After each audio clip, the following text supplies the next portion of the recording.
Okay. My name is John Christopher. I'm going to teach you how to head during team roping today. We're going to go from ground basics. Well, this is a movie for you beginners that are just starting out with team roping. By the way, any of y'all who are just starting out, this is the best way to go, the cheapest way to go for a Jake steer. Buy yourself a $6.50 bell at Coastal Hay. Go to your local rodeo store, your local outpost, and buy yourself a Jake steer head with the spikes on the end of it. Six right in the hay bale. Whole thing costs you about 40 bucks instead of going to the store and buying a $250 Jake steer. There's your Jake steer right there. Alright, anyway, first things first with team roping is your rope. The rope that you want to use, you want it to be kind of big because you're roping a big set of horns, so your loop is going to matter a lot on the way your tip's going to fly into the horns and how much you can actually throw the rope out of the box. Now I use a Mach 4 rope from Fastback, but it's about 32 feet. You want your loop to be about from your shoulder down. If you're one of those big ropers that needs a little bit more room, then there ain't no legal size to your loop size. I think from the shoulder to the ground up's a good loop size. Good tip. You got a good tip going on. Your tip of your rope is what you're going to start with. That's what's going to make all the difference. You working for your rope is no good. You let the rope work for you. The tip's located in the front of the Hondo. This is the Hondo right here. This is your tip. This is the weight that you feel when you're slinging the rope around the top of your head. Alright. You also want to make sure there's no kinks in your rope. You want to make sure your tail's hanging down for even balance, and you want 4 coils in your hands. And then your lead needs to be about that big.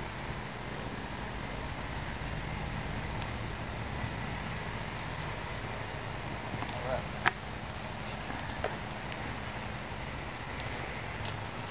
You don't want no kinks in your rope, no imperfections.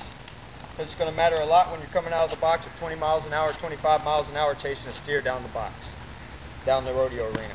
So you want to make sure everything's perfect when you go to get set up. You want to make sure your lead's right. You want to make sure your coil's right, tail's balanced. And you want about 1.5 to 2 feet spoke. This is what I mean by spoke. From the Honda to your end, that's your spoke. And then you got your tail, your coils, and your lead. Alright, now how you want to swing this rope is you want to come right up. You don't want to drop your elbow. It's a lot of wrist action. You want your wrist to come around, work your rope for you.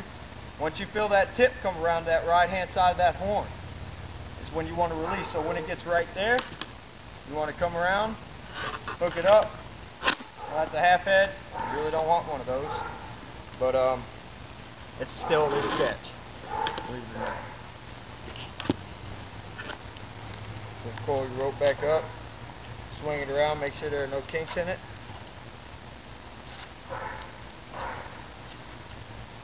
When you don't want that little knot right there. So what do you do to get that out of? You just drop a coil, flip it over. You got your lead and your loop ready to go. Alright, now again, you just want your rope pointed up towards the air, kind of like that, kind of where it's going to come in on the right side of the horn, because you're roping horns, you're not roping calves. So you just want to come in right there, pull your slack tight, tie your dally off. After that, when you're on horseback, tie your dally off around the saddle horn. I'm going to go through it one more time for you folks, for you beginners. This is for beginners only. A lot of you guys are right already that are taking a look at this video. Y'all pretty much already know what to do. Y'all got y'all's rhythm already, but you beginners, you always want to make sure that you build the same size loop every time. You have the same size coils every time. You want to make sure your coils are equal.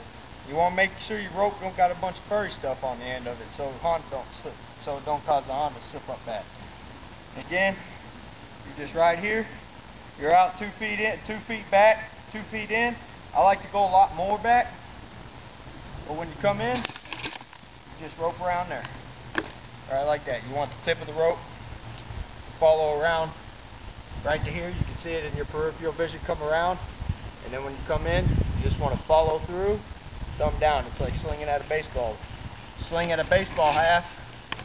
You just give a half swing towards the baseball, you only get a single round hit. If you follow through, you might end up getting a home run or an RBI. Kind of like that. You want an analogy for it.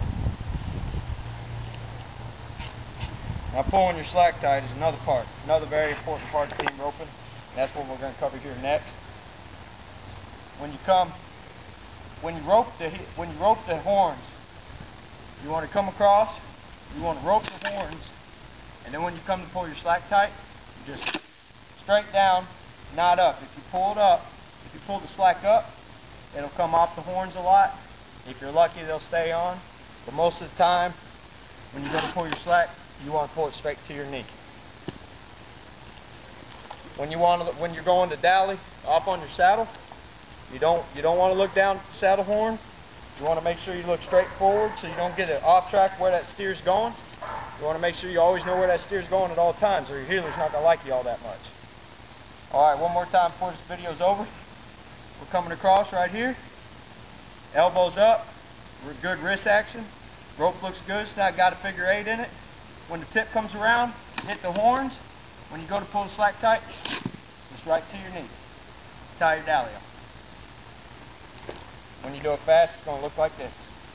You don't want them full heads or them half heads either, because your heeler won't like you that much either. Neither will the steer. You want all horns all the time. Saw their horns off. Alright, so you're here. That's how it's supposed to look, fast.